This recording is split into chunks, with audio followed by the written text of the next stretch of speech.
আসসালামু আলাইকুম, welcome to Sadia's day.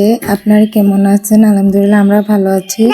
আজকের ব্লগটা শুরু করলাম সকাল থেকে। এই যে জানলা খুলে দিলাম, দেখলাম রৌদ্র উঠেছে। এখন চলে গেলাম ঘর ঝাড়ু দিতে, ঘরটা পরিষ্কার করে এক গ্লাস পানি খেলাম। এখন চলে যাব কাপড় চোপড় ধুতে। এই যে বাচ্চাদের সাথে সাথে বাচ্চাদের বাবারও কাপড় চোপড় ধুবো আজকে। প্যান্ট চেক করে দেখলাম টাকা পয়সা আছে কি না, নাই, তাকেও না। এরপরে যে মা ছোটো বাচ্চা উঠে গেছে, মা ছেলে নাস্তা খেতে বসলাম।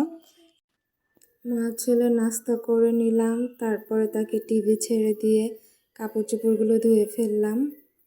এখন একসাথে চলে যাব ছাদে, আমাকে রেখেই সে চলে যাচ্ছে।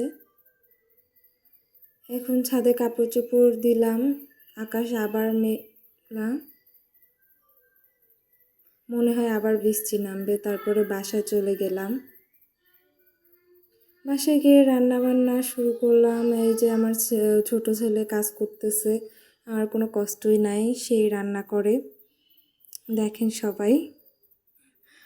তারপরে বড় ছেলে উঠে গেছে, বিছানা গুছিয়ে নিলাম, তারপরে তাকে নাস্তা খাইয়ে পড়াতে বসলাম। ছোটজন খেলতেছে পাশে। এখন আমরা পড়াশোনা করে নিলাম। তারপরে তাদের টিভি ছেড়ে দিলাম, তারা টিভি দেখছে, আমি একটু পড়াশোনা করতে বসলাম। বই পড়তে আমার ভালো লাগে। আজকের ব্লগটা এই পর্যন্তই। সবাই ভালো থাকবেন। আল্লাহ হাফেজ।